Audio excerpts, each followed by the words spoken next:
افریقہ کا ایک قافلہ، پنجاب کی فیملی تو امام کی زیارت کے لیے گئے۔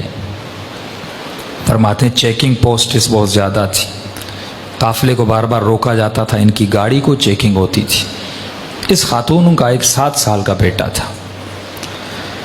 پولیس والوں نے کہا آپ چیکنگ کروائیں، آپ کا بیٹا گاڑی میں سو رہا ہے، سوتا رہے۔ بیٹا سوتا رہا۔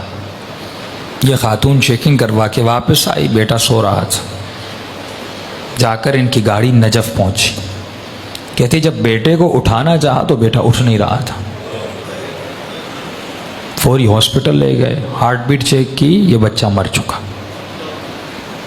اس کی ماں بہت روئی، ایک ہی بیٹا۔ جنازہ ہوا، نماز ہوئی، اس کو جا کر وادی السلام میں دفن کر دیا۔ اب گھر والوں نے اس کی ماں کو کہا بھائی چلو مولا علی کی زیارت کو، کہا میں نہیں جاؤں گی، میرا بیٹا چھن گیا۔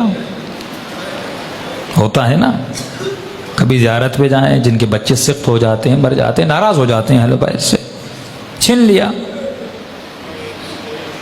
یہ خاتون مولا علی کی زیارت پہ نہیں گئی، کہا میرا بیٹا امام نے چھین لیا، میں نہیں جاؤں گی۔ قافلہ چلا کربلا، سارا قافلہ امام حسین کی زیارت کو گیا۔ اس خاتون نے کہا میں نہیں جاؤں گی، میرا بیٹا حسین نے چھین لیا، میں کیوں جاؤں، ایک ہی تو بیٹا تھا، میں زیارت کرنے کے لیے آئی تھی، مولا نے کچھ دیا نہیں، اوپر سے میری اولاد مجھ سے چھین لی، نہیں گئی۔ فرمایا آخری 2 دن بچے، لوگوں نے کہا بھائی عباس کی قبر پہ چلو، جا کر دعا مانگو، کیوں یہاں پہ رو رہی ہو؟ رو رو کے کہتی ہے نہیں یہ باب الحوائج ہے، اگر میرے آقا ہے تو میرا بیٹا مجھے پلٹا دیں۔ ایک ہی بیٹا تھا عباس نے، وہ میرا بیٹا چھن گیا، اگر ہیں باب الحوائج مجھے میرا بیٹا واپس کرے۔ نہیں گئی۔ آخری دن کچھ ہی گھنٹے بچے، ماں نے کہا بیٹی تھوڑی دیر کے لیے چلو، بے ادبی ہے، بے احترامی ہے، کربلا آئی ہو زیارت کے لیے، ایک بیٹا چھینا دوسرا دے دیں گے، انہی کی امانت تھی، انہوں نے لے لیا واپس۔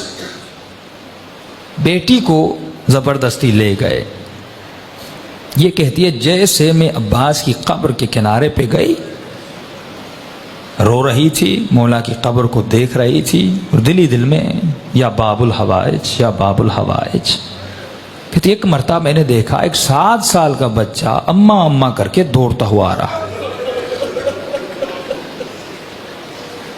کہتی میں پریشان ہو گئی، کہیں شدت غم کی وجہ سے کہ یہ کیفیت تو طاری نہیں ہو کہ اپنے بیٹے کو دیکھ رہی ہو، کہ نہیں آ کے مجھے لپٹا۔ پھر میرے ساتھ جو خواتین تھی انہوں نے دیکھا، ہاتھوں کو چیک کیا، بالکل بیٹا سالم تھا، سب پریشان۔ بچہ رو رہا تھا۔ بچے سے پوچھنے کہ بھائی کہاں تھے، کہاں سے آ رہے ہو؟ کہا میں گاڑی میں سو رہا تھا، جب آنکھ کھلی تو میں نے خود کو لوگوں کی بھیڑ میں پایا، میں رو رو کے اماں اماں کر کے رو رہا تھا۔ چھوٹا سا بچہ، 7 سال کا معصوم بچہ۔ کہتے روتے روتے میں نے دور سے دیکھا ایک گھوڑے سوار ہے، اس کے ساتھ ایک جوان ہے، وہ دونوں آ رہے ہیں۔ مجھ سے پوچھا بیٹے کس کی تلاش میں ہو؟ کہا میری اماں گم ہو گئی۔ اس گھوڑے سوار نے مجھے کہا کہ بیٹے تو گھوڑے پہ سوار ہو جا۔ یہ بچہ کہتا ہے کہ میں نے اپنے بچپنے میں کہا کہ انکل مجھے ہاتھ دیں، میں گھوڑے پہ بیٹھ جاؤں۔ کہا گھوڑے سوار نے کہا میرے ہاتھ نہیں ہیں، میرے ہاتھ کٹے ہوئے ہیں۔ اس جوان کو کہا کہ اسے گھوڑے پہ بیٹھا، کہتے اماں میں گھوڑے پر بیٹھا، اس گھوڑے سوار کے ساتھ آیا، یہاں تک کہ زری تک آئے۔ اس نے مجھے کہا بیٹے یہیں پہ کھڑے ہو جاؤ، تمہاری اماں تجھے مل جائے گی، جب اماں تمہاری تمہیں ملے تو میرا ایک پیغام دے دینا۔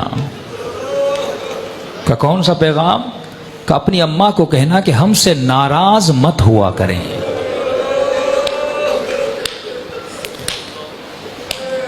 ہم تھوڑی تھوڑی باتوں کے لیے دنیا کی وجہ سے جب اہل بیت کا دل دکھاتے ہیں۔ یہ معجزہ وادی السلام میں سب تھا۔ فرماتے پھر وادی السلام کے قبر کو کھودا، کفن تھا، سب کچھ تھا، لیکن لڑکا وہاں پہ موجود نہیں تھا۔ وہ دینے پہ آئے، دیتے بھی ہیں، معجزے کرنے پہ